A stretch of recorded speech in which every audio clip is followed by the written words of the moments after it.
अस्सलाम वालेकुम।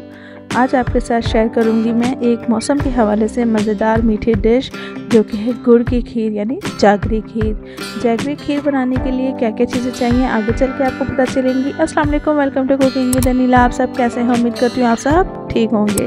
तो चलिए बिना टाइम वेस्ट किए शुरू करते हैं। सबसे पहले मैंने गुड़ ले लिया था, 1 से 1.5 कप के करीब गुड़ था। इस तरह से मैंने बारीक बारीक तोड़ लिया था।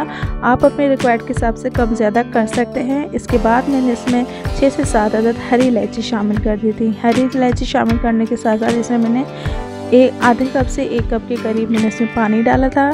पानी डाल के इसे इस तरह मिलाते रहेंगे और इसे इस तरह से शुगर सिरप तैयार कर लेंगे। जब तक शुगर सिरप तैयार हो रहा है आ जाते हैं आगे। तो सेकंड स्टेप में हमने ये राइस ओवरनाइट सोक करके रखे हुए थे, इसे हम बॉईल करने रख देंगे और साथ साथ हम इस मिल्क को 1 से 2 लीटर मिल्क था, इसे हम अच्छे से गर्म होने के लिए रख देंगे।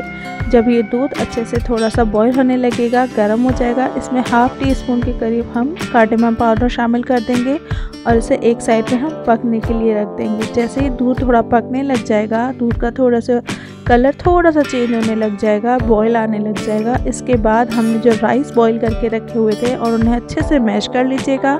मैश करने के बाद ही इसमें शामिल करेंगे हम।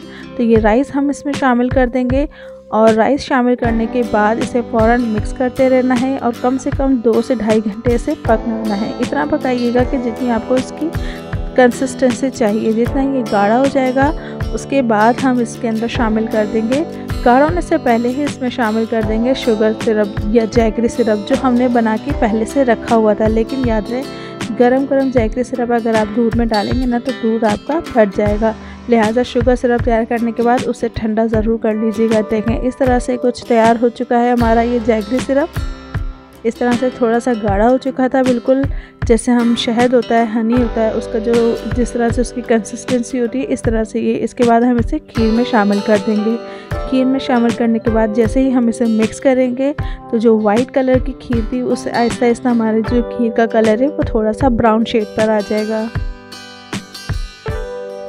मीडियम फ्लेम पे रखिएगा और फ्लेम पे रखते रखते इसे पकाइएगा। जैसे इस तरह से ये गाढ़ी हो जाएगी, इसके बाद इसके ऊपर बादाम डालिए और अपने घर वालों को और मेहमानों को ज़रूर सर्व कीजिए। मौसम के हवाले से चीज़ें बनाइए ताकि लोग उस मौसम का और उसमें बनने वाली तमाम डिशेस को एंजॉय कर सकें। और बादाम से इस तरह से गार्निश कीजिए। इंशाल्लाह उम्मीद करती हूँ ये रेसिपी आपके घर वालों को ज़रूर पसंद आएगी। तो मेरी इस रेसिपी को बहुत सारा प्यार दीजिएगा, कमेंट्स में ज़रूर बताइएगा आपको ये रेसिपी कैसी लगी।